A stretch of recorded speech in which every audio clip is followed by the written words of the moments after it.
Donc effectivement, je vais vous parler d'Elasticsearch et des cas d'usage. Je ne vais pas parler de tous les cas d'usage en réalité qu'on a chez Malte, puisque je vais vous parler essentiellement de l'usage de Elasticsearch dans le cadre du moteur de recherche public, celui que vous voyez sur le site. Je vais faire un petit avertissement au préalable.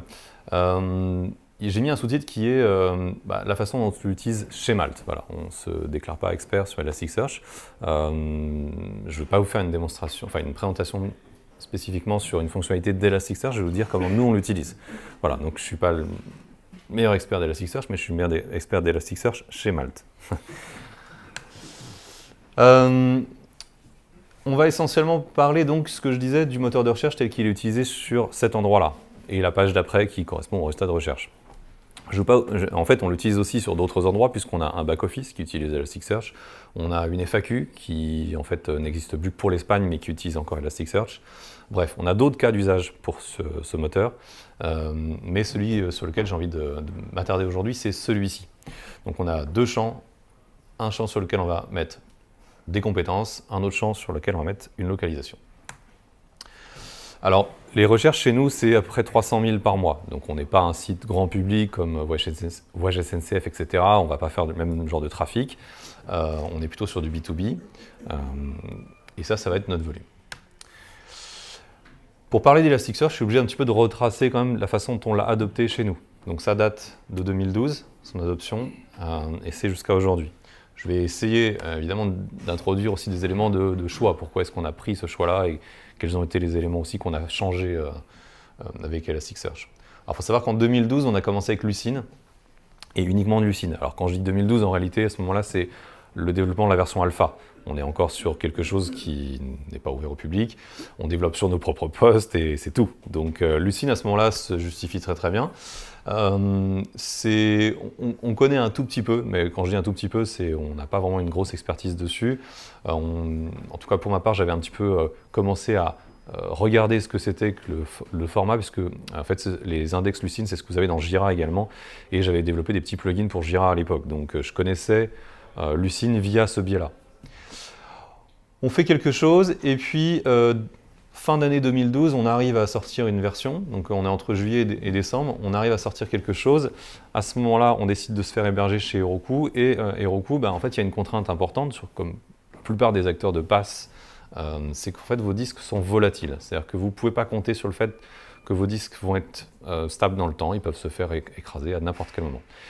Autrement dit, tous les index Lucene, eux, ils sont sur disque, on ne peut pas compter dessus, et forcément, ça remet un peu en cause le sujet. Alors, il n'y a pas non plus aussi de répartition de vos fichiers sur plusieurs instances. Si vous avez plusieurs nœuds sur Heroku qui tournent, ils ne vont pas se partager les données. Autre petit élément, enfin deux autres petits éléments pour regarder des index sur Lucene. En tout cas à l'époque, la seule chose que je connais c'est Luc. C'est un outil qui va s'utiliser en mode, vous ouvrez Luc sur votre machine, vous ouvrez les fichiers d'index avec. C'est pas extrêmement pratique pour faire de la consultation. Autre chose également sur les recherches géolocalisées, il y a tout un travail à faire sur Lucene qui est, je dirais, un petit peu plus complexe. C'est-à-dire que vous avez à travailler un peu plus sur la partie indexation. Il y a de la tuyauterie à mettre en place qui est résolue totalement sur Elasticsearch. Donc à ce moment-là, on a une première présentation, enfin on connaît déjà un petit peu Elasticsearch, mais c'est vrai que l'un des acteurs importants aussi de l'époque, c'est Solaire. Il y a David Pilato qui nous fait une présentation assez intéressante sur Lyon à l'époque. Et on se dit, ça va résoudre déjà notre problématique sur la présence de fichiers sur disque, la problématique de répartition sur les différents nœuds de notre cluster, et puis en plus ça simplifie grandement la partie recherche géolocalisée. Donc c'est pour ça qu'on va partir sur Elasticsearch. Et au départ, on va partir sur une version hostée, c'est-à-dire qu'on va aller sur des acteurs qui existent, qui sont encore, je dirais, sans leur faire offense, mais assez immatures en 2012. Mais on va partir là-dessus. On va, pour la petite anecdote, perdre plusieurs fois notre index, ce qui fait qu'au bout d'un moment, on va se décider à hoster nous-mêmes Elasticsearch. Mais en tout cas, au tout début, on sera totalement sans aucune infra, c'est-à-dire que Heroku sera notre pass, et puis on aura différents services à côté. Et je crois que c'est Searchbox à l'époque ce qu'on utilise pour mettre notre instance Elasticsearch. Petite anecdote aussi, d'ailleurs on n'utilisera pas le client Elasticsearch officiel, on va utiliser Jest à ce moment-là, puisque en fait, ce provider-là ne propose qu'une interface HTTP. Et le client classique, il ne propose pas ça, en fait, il propose de dialoguer avec le protocole de Elasticsearch. Donc on passera par Jest, qui existe encore, mais qui se révélera par la suite un petit peu difficile, surtout sur les montées de version, parce qu'ils auront du mal à suivre les changements que propose Elasticsearch, et notamment, par exemple, les agrégations, elles mettront très longtemps avant d'arriver dans le client Jest. En termes de version, on sera passé de la version 1.2 jusqu'à aujourd'hui, là il y a une petite interrogation. Donc aujourd'hui, on était sur la version 1.2 au tout départ, on passera sur la version 1.4 en 2014, puis sur la version 1.7 en 2017. J'avoue qu'on a un petit peu retardé les mises à jour, parce que c'est vrai qu'à chaque fois, il y a des changements assez importants dans les montées de version Elasticsearch qui nous ont fait plutôt mal. Alors, des fois plutôt mal parce qu'on a dû y passer du temps, et des fois aussi parce que ça a cassé des fonctionnalités qu'il a fallu réparer. Là, sur le début d'année, on a commencé une migration vers les versions...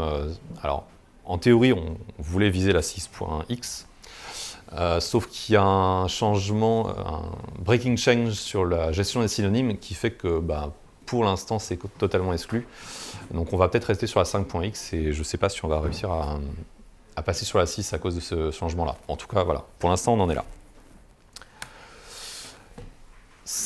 N'empêche que ça reste un choix qu'on a fait au début qui est assez stable, j'ai envie de dire, puisque si on regarde les autres composants de la stack, la plupart on les a changés, ou en tout cas ils sont sérieusement remis en cause. MongoDB, on est en train de passer sur Postgre, Heroku, on est passé d'abord sur du serveur dédié, puis sur du cloud EVH, et puis aujourd'hui on est en train de passer sur du GCP. RabbitMQ se pose plein de questions, est-ce qu'on va passer sur du Kafka ou pas, c'est pas encore acté, mais voilà. Elasticsearch, mine de rien, c'est un choix qu'on a fait en 2012, qu'on ne regrette pas en tout cas, mis à part ce problème de gestion des synonymes, en tout cas on ne regrette pas parce que c'est vrai qu'il y a pas mal de choses qu'on peut se permettre avec. On nous a posé la question plein de fois, pourquoi vous n'avez pas choisi tel ou tel produit. Voilà, nous en tout cas on n'a pas considéré que c'était un sujet. Si je vous donne une vue d'ensemble aujourd'hui, la façon dont c'est utilisé. Donc, Elasticsearch, il faut le considérer, nous en tout cas on le considère comme une vue de nos données. C'est-à-dire que ce n'est pas un lieu de stockage primaire. On va avoir l'ensemble de nos données qui sont réellement mises dans MongoDB. Et puis on va avoir un streaming en continu de nos freelances qui vont soit se créer des profils, soit mettre à jour leurs informations. Et on va donc avoir un système d'événements, donc ça passe par RabbitMQ. On va mettre à jour Elasticsearch à ce moment-là. Donc on a un handler qui écoute ces messages-là qui passent. Et on va mettre à jour une vue agrégée. Ce que j'appelle une vue agrégée, c'est qu'en fait on va récupérer des informations de plusieurs endroits. L'index, il est reconstruit chaque jour. Alors en fait, plutôt on le réindexe chaque jour parce qu'il y a des données qu'on va recalculer, des taux de conversion, des taux de réponse, etc. qui sont recalculés quotidiennement. Donc c'est pour ça qu'on va remettre ces informations-là tous les jours dans Elasticsearch. Plus, il y a du temps réel. Dans l'objet source, alors c'est vrai que je pars du principe que vous connaissez tous Elasticsearch, donc quand je parle de l'objet source, je considère que vous connaissez. Dans l'objet source, on va mettre toutes les informations qui sont nécessaires pour afficher les résultats de recherche. On va faire en sorte de ne pas avoir d'aller-retour supplémentaire dans la base Mongo pour les récupérer 2-3 trucs en plus. Ça ne nous intéresse pas, donc on va directement mettre tout dans source. Par contre, à l'inverse, ça veut dire que dans source, on a des choses qui ne nous intéressent pas pour la recherche. Un des premiers sujets qui nous a d'ailleurs intéressé, parce que là je vous dis qu'on était on a dû régulièrement réindexer, donc quotidiennement réindexer. Et puis il y a aussi une autre chose qui est arrivée, c'est que dès qu'on a voulu changer des mappings, et ça arrive extrêmement souvent, parce qu'on a rajouté des informations qui n'étaient pas présentes, parce qu'on a exploité de façon différente des informations déjà existantes. Donc les mappings, en fait, vous allez les changer très régulièrement. Et à chaque fois qu'on change les mappings, en fait, il faut réindexer. Enfin, il faut reconstruire l'index. C'est pas juste réindexer, c'est-à-dire qu'il faut détruire l'index, le reconstruire avec un nouveau mapping, puis réindexer. Alors, au début, là, je parle de 2012, 2013, 2014, le volume de données dans Elasticsearch, il est faible, et ce qui fait qu'une réindexation, on peut se permettre d'avoir un moteur de recherche qui juste affiche pas de résultats pendant quelques moments. On est honnêtement à une période, à ce moment-là, je dirais plutôt jeune, et on ne se pose pas trop cette question-là. Aujourd'hui, le volume n'est pas gigantesque, hein, il correspond globalement au nombre de freelances qu'on a sur la plateforme. Donc si on prend en nombre de documents, on est très très loin d'un index Google. Hein. On a 200 000 inscrits, donc ça ne représente pas non plus un nombre de documents faramineux. Mais malgré tout, le temps de réindexation il est suffisamment important pour qu'on ait plus envie d'avoir des moments où il n'y a pas de résultats sur le moteur de recherche en pleine journée. Autrement dit, on a mis en place un système de déploiement Blue-Green pour un nouveau mapping ou dans le cadre d'une réindexation. Alors, je ne sais pas si pour le coup, ça, vous êtes beaucoup à le faire ou pas, j'imagine que oui, parce que ça doit devenir aujourd'hui une obligation pour tout le monde. On a donc un alias qui pointe sur un index. Au moment où on veut recréer cet index avec un nouveau mapping, ce qu'on va faire, c'est qu'on va donc le recréer à côté. Avec ce nouveau mapping, on va relancer une réindexation, ce qui veut dire en gros reprendre tous les anciens documents, les repasser dans notre chaîne RabbitMQ et puis les réindexer dans le nouvel index. En parallèle, tous les événements qui arrivent sur la plateforme, eux, ils sont dispatchés sur les deux index. Et puis lorsque tout est fini, lorsqu'on sait que le nouvel index il est provisionné, en fait on va faire la bascule de l'alias. L'intérêt de l'alias, c'est qu'en fait on va passer d'un index qui fonctionne à un index qui fonctionne et tout va être transparent. Maintenant je vais vous parler de la requête de recherche. Alors la requête de recherche, elle fait 400 lignes de code, c'est beaucoup et c'est pas beaucoup en même temps. Une requête de recherche, j'ai été obligé de dézoomer la fenêtre et puis d'en mettre deux. Donc c'est à ça qui ressemble la requête de recherche aujourd'hui chez nous. Alors je sais pas honnêtement, j'ai pas de point de comparaison avec d'autres personnes. Moi je trouve que ça fait beaucoup quand tout à lire, c'est chiant. Il y a deux parties différentes sur lesquelles je vais donner un petit focus. Je vais parler de la partie matching. Ça, je pense que c'est quelque chose qui paraît assez naturel. Avec Elasticsearch, on fait quoi? On va essayer de faire de la correspondance avec des documents qui sont dans une base de données. Et puis, on a une phase de boosting qui, peut-être chez nous, a une importance un peu plus forte, puisque, en gros, on va, entre guillemets, remplacer le score de pertinence de Elasticsearch. Mais je vais y revenir.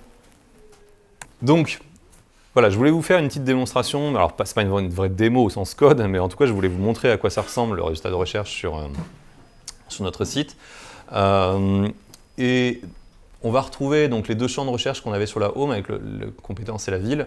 On va retrouver par contre un ensemble de fils qui n'étaient pas présents sur la home, qui sont soit issus d'agrégation, je dis encore le mot facette assez régulièrement, mais voilà, on parle d'agrégation, soit on va avoir des choses qui sont liées à, par exemple, alors c'est encore issu d'une agrégation, mais qui est présenté sous forme d'histogramme ici. En gros, c'est la répartition des prix, enfin des tarifs en fait, sur l'ensemble de la population. Et puis, une chose qui est assez intéressante, c'est que moi, en tant que dev, en fait, je veux comprendre pourquoi est-ce que telle personne arrive premier sur une page de recherche ou pas. Et pour ça, en fait, je vais pouvoir utiliser ici, voilà, on a juste rajouté le fait de pouvoir, sur chaque personne, regarder l'explain plan. Donc ça, c'était juste pour nous, parce qu'en fait, des fois, c'est assez obscur, et même pour quelqu'un qui est dans l'équipe dev, mais qui ne fait pas d'Elasticsearch, ça peut le paraître obscur, mais n'empêche qu'on a quand même des indications qu'on sait lire aujourd'hui pour dire ça a matché sur tel champ, il a été boosté sur tel autre. Voilà, donc ça, c'est des choses qui nous sont très utiles. Du coup, je vais vous parler de ces deux différentes parties, la partie matching et la partie boosting. La partie matching, on va retrouver essentiellement tous les basiques que vous avez l'habitude de voir dans Elasticsearch. Donc les filtres, les post-filtres, nous c'est plutôt des match queries, constant score query, ça c'est un truc sur lequel j'ai envie d'insister. Les agrégations, voilà, ça c'est tous les trucs qu'on a pu voir, histogramme, etc. Je vais vous parler un peu de Custom Analyzer, parce que c'est quelque chose évidemment qu'on a beaucoup utilisé. Le stemming, je vais en parler, mais en réalité, je vais vous expliquer pourquoi on ne l'a pas trop utilisé. Et puis ensuite les synonymes, qui pour nous sont extrêmement importants. Donc, d'abord sur la partie Custom Analyzer. Alors, en fait, tous les cas de moteur de recherche ne sont pas équivalents. Il y a des fois où en fait, vous avez fait des recherches à partir d'un extrait de texte. Est-ce que je peux le retrouver dans un autre document?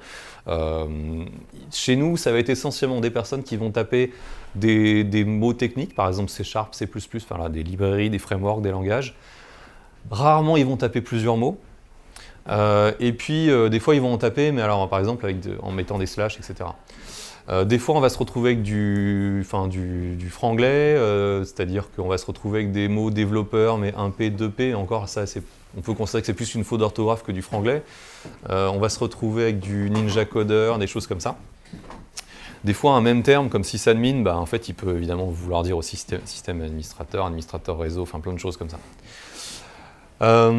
Si on utilise l'analyseur par défaut de Elasticsearch, bah, en fait, on va avoir pas mal de petits soucis. Par exemple, C# il va se retrouver tokenisé en C. Bon, déjà, premièrement, le mot est suffisamment petit pour que ça pose certains problèmes. Et puis, en plus, on ne fera pas la différence avec C++ ou C.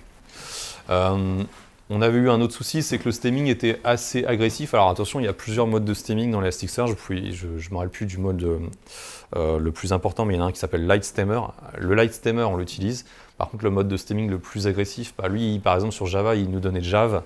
Et sur d'autres mots, on pouvait des fois avoir des tokens qui se télescopaient, et donc on l'a un peu laissé tomber. Ça veut dire qu'il y a quand même des choses qui passent pas très bien, des fois les masculins, les féminins, etc., sur certains types de termes qui sont des mots peut-être des fois adaptés de l'anglais ou autre, bah ça marche pas bien. Ou alors quand les gens mettent par exemple développeur entre parenthèses SE, bah forcément le stemming là, il peut avoir des soucis. Du coup, on a plutôt eu une autre approche. Alors, on a quand même un light stemmer. On a d'autres éléments qui vont nous permettre de tokeniser avec un word delimiter, par exemple. On a les élisions, etc. Tout ça, on l'utilise. Mais on a un gros usage des synonymes. Donc, on a un énorme dictionnaire. On appelle ça... Donc chez nous, en gros, on appelle ça l'ontologie. Hein, c'est pas un terme qui est que chez nous, c'est un terme qui est global, mais c'est en gros l'ensemble de l'univers sémantique chez nous, c'est-à-dire les métiers, les spécialités, etc. Tout ça, c'est modélisé dans une base de données, dans laquelle on précise aussi les synonymes. Exemple, Java, J2E, J2EE, J2SE, Java EE, etc. Tout ça, on le fait, on fait en sorte de le remplacer en termes de synonymes par Java. Idem, développeur, développeuse, développeur, on va utiliser une seule racine, juste pour avoir la même racine à la fin et pour pouvoir comparer. Parce que sinon, c'est vrai qu'on peut facilement vous dire, je ne comprends pas, je cherche traducteur, j'ai des résultats que je n'ai pas quand je cherche traductrice. Et donc, du coup, il peut y avoir un biais qui est introduit par le moteur, alors qu'évidemment, ce n'est pas notre objectif.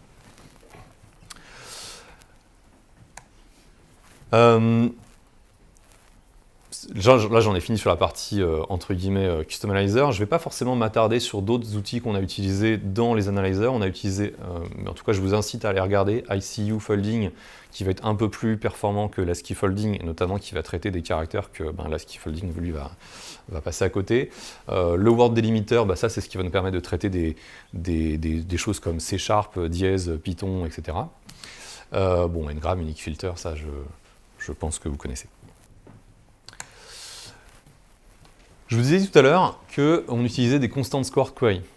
Alors les constant score query, leur objectif, c'est que en fait, elles vont vous ramener un score constant, quelle que soit la fréquence du terme dans votre document. Et en fait, jusqu'à 2014 ou 2015, honnêtement, je ne me rappelle pas, ma mémoire me fait un peu défaut là-dessus. On utilisait le ranking classique de Elasticsearch et donc le TF-IDF. Alors, je ne reviens pas sur TF-IDF parce que je pense que vous connaissez tous ça.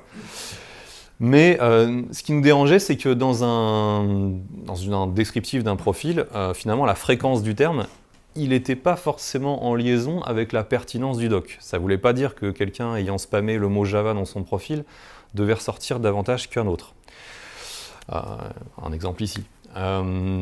Et puis, on avait pas mal de recherches qui étaient plutôt sur un ou deux termes, donc finalement, et puis les termes étaient toujours très pertinents. Enfin, la personne cherchait Zen Framework. Bon, certes, des fois, il peut y avoir des stop words à enlever, etc. Mais en fait, la pertinence dans l'ensemble du corpus, c'est pareil, on regardait un petit peu moins ça. Du coup, la formule en elle-même, on s'est dit, on peut peut-être s'en passer, parce que c'est pas ça qui va faire notre ranking chez nous. Autrement dit, on a voulu le remplacer, en fait, tous les éléments sur la phase de matching, tous les champs sur lesquels on va aller taper, que ce soit le titre du profil, les tags, etc. On va plutôt associer un boost fixe sur lequel on va dire si ça match dans les tags, c'est tant, si ça match dans le titre, c'est tant, etc. Et c'est la somme de ça qui va nous faire notre score de matching. Oui, je l'ai mis en bonus parce que je me suis dit ça va dépendre du temps. Je suis bon là, ouais. Petite parenthèse, donc voilà, internationalisation. Internationalisation, donc on est dans un contexte où on a MalteFR, mais on a aussi MalteS, bientôt MalteDE, MalteNL, etc., etc. Chaque site Donc ça, c'est une stratégie SEO qu'on a mis en place. Chaque site correspond à donc, une localisation. Faisant partie de cette localisation, on a la problématique de la langue. Si vous utilisez par exemple le Custom Analyzer dont je parlais tout à l'heure, on a quand même, comme je disais, un peu de stemming, mais on a aussi d'autres éléments, les stop words, les règles d'élision, etc. Tout ça, c'est évidemment propre à une langue. Donc, on a créé des analyseurs qui sont en fait différents par domaine. Et en fait, c'est en fonction de l'host sur lequel la personne s'inscrit, on va pouvoir router vers l'index qui a les bonnes règles de mapping, enfin les bonnes règles d'analyse. Donc, par exemple, Malte FR, on va tomber sur les règles forcément francophones. Alors ça veut dire que, par contre, quelqu'un qui créerait son profil en espagnol sur Malte FR, ça passera avec les règles françaises, donc voilà, ça ce sera pas optimal, mais en même temps c'est un cas qui n'arrive pas, donc pas très grave. On a donc un index par langue, et lorsqu'on va faire du requêtage, on va pouvoir dire, en fonction de la localisation, si je veux aller taper dans, par exemple, les gens qui sont en France, on va aller taper, on sait que c'est associé à l'index FR, donc on va aller taper sur l'index FR. Si par contre, je suis sur un pays multilangue comme la Belgique, la Suisse, etc., là on va aller taper sur l'ensemble des index qui correspondent à l'ensemble des langues composant le pays. Donc on a une logique d'indexation qui est en fait couplée avec le domaine. Quand je dis le domaine, excusez-moi, c'est le domaine au sens, domaine TLD. Voilà. Autre chose également sur lequel je peux passer rapidement, c'est on utilise des random filters. Alors, en fait, on va se baser. Une des problématiques qu'on avait, c'est qu'on ne voulait pas qu'il y ait systématiquement toujours les mêmes personnes qui arrivent en top recherche, ou tout du moins qui soient affichées. Pourquoi ? Parce que on voulait un petit peu répartir l'offre sur l'ensemble des personnes qui sont présentes. Une des solutions qu'on a prises, c'est pas la seule, mais une des solutions qu'on a prises, c'est de mettre en fait un random filter qui est basé sur votre identifiant de session. Donc en fait, ça nous donne un seed. Dessus, on va pouvoir, on fait un petit calcul pour dire, tiens, on va aller taper que dans 60%, 70%, je ne me rappelle plus exactement, des freelances qui sont inscrits.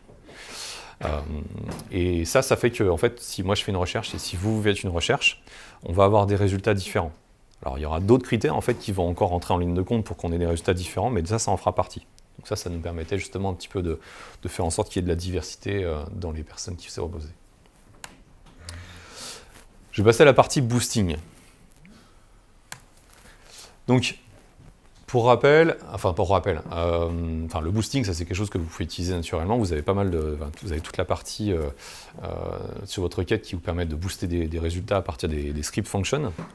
Vous en avez de plusieurs natures. Et vous avez plusieurs modes un peu pour combiner ça avec votre score de matching. Donc nous, la façon dont ça marche, c'est en fait on a un matching score qui est en fait, en gros, comme je vous ai dit, avec les constant scores query, est-ce que le champ est présent? Et s'il est présent, je lui donne un poids. Est-ce que le champ 2 il est présent? Et s'il est présent, je lui donne un poids 2, etc. Donc ça, on fait la somme de ce truc-là. Et ce truc-là, il va être multiplié par le boost. Et le boost, c'est la somme de l'ensemble des boosts. Les boosts, chez nous, on en a de plusieurs natures. On en a donc les ghost decay, les linear decay. Alors les ghost decay, je ne sais pas si tout le monde connaît, mais globalement, c'est par exemple, chez nous, un exemple, c'est taux de réponse, ou date de dernière modification de profil. Quelqu'un qui a été actif récemment, eh bien, il y a des chances qu'il soit peut-être plus pertinent à présenter, parce que ça veut dire qu'il est en recherche. S'il a modifié son profil, on peut se supposer ça. Donc on va avoir une décroissance par contre sur la dernière date à laquelle il a modifié son profil. On a linear decay, c'est presque pareil, sauf que il y a un côté moins arrondi en gros dans la décroissance de sa perte de rang sur le moteur. On utilise pour certains ce que j'appelle un double ghost decay, dans le sens où on va cumuler deux ghost decay pour un même critère, par exemple la date de modif ou la localisation. Si je prends l'exemple de la localisation, c'est intéressant parce que on a voulu faire en sorte que les résultats qui soient proposés soient plus proches de la personne qui recherche. C'est-à-dire qu'on a une géolocalisation par IP qui est faite quand la personne arrive sur le site. Là, on parle d'un client. Donc on sait globalement s'il est à Lyon, s'il est à Paris, etc. Ce facteur-là, on va le rentrer dans le moteur de recherche et on va dire, en fonction de l'éloignement par rapport à cette personne-là, s'il est dans les X kilomètres, il a une décroissance en gaussienne. Mais si en plus il est quand même s'il est au moins dans les frontières du pays, alors ça c'est de l'empirique parce que globalement je crois qu'on a mis 800 km, là c'est pareil, il a une deuxième décroissance, ce qui fait que ça nous donne donc ça nous donne un truc qui ressemble à une première pente et puis une deuxième pente qui vient adoucir la première. Voilà. Et puis enfin on a des script functions. Alors les script functions, je vais donner des exemples. Les script functions, par exemple, c'est plutôt sympa parce qu'on va pouvoir scripter des petites règles un peu métier du type l'IAR. En gros, c'est un coefficient plutôt négatif, celui-là. C'est lié au fait que la personne a tendance à ne pas répondre du tout. Et en fonction de l'IAR, on va le malucer. Et le malucer, alors au début, on va être gentil, puis après, on va commencer à donner une valeur un peu plus importante. Au début, c'est une racine carrée, puis après... ça, c'est ce que je donnais comme exemple sur les doubles gaussiennes en fonction des critères. Par exemple, là, c'est sur la date de motif. Des petites limitations aujourd'hui sur lesquelles on se pose des questions, et voilà, on est en pleine réflexion dessus. C'est, en fait, un boost peut dépendre d'un autre. C'est-à-dire que, par exemple, un taux de conversion, il n'est intéressant à regarder que si, je sais pas, tel autre critère est satisfait. Évidemment, la pondération de chaque boost, elle est totalement empirique. C'est-à-dire que la pondération sur la date de modif, on l'a mis à temps, la pondération sur le taux de réponse, on l'a mis à temps, etc. Et c'est des choses, en fait, de 2012 à aujourd'hui, on les a faites constamment, variées. On a introduit de nouveaux critères, et chaque nouveau critère, il a tendance à un peu changer, un peu tout casser, quoi. Et c'est ce que j'explique, c'est-à-dire qu'en fait c'est compliqué de trouver un nouvel équilibre quand vous rajoutez quelque chose, parce que potentiellement vous allez toujours avoir un cas particulier où quelqu'un va vous dire « Attendez, je ne comprends pas, cette personne-là, elle arrive à tel endroit dans le moteur de recherche et je ne comprends pas par rapport aux autres. » En fait, vous aviez regardé sur un ensemble de cas bien précis et ça vous semblait pertinent. Et même de toute façon, s'entendre sur la pertinence avec quelqu'un, c'est un sujet très subjectif finalement. Et tout ça, ça nous fait penser plus à des problèmes de machine learning. On est en train de chercher un modèle, on est en train de vouloir mesurer une précision et un rappel, voilà, on est en train de vouloir faire un peu tout ça. Donc là, on est en plein développement justement d'un plugin pour Elasticsearch pour en fait mixer un moteur de recommandation avec Elasticsearch. Est-ce que c'est la bonne approche? L'avenir nous le dira. Mais en tout cas, sur la partie scoring, toute la partie boosting que je vous ai montré, là, on est en train de se poser la question de comment la déporter dans un moteur de recobo pour qu'en fait ça soit externalisé. Et du coup, on va pouvoir gérer des choses un peu différentes.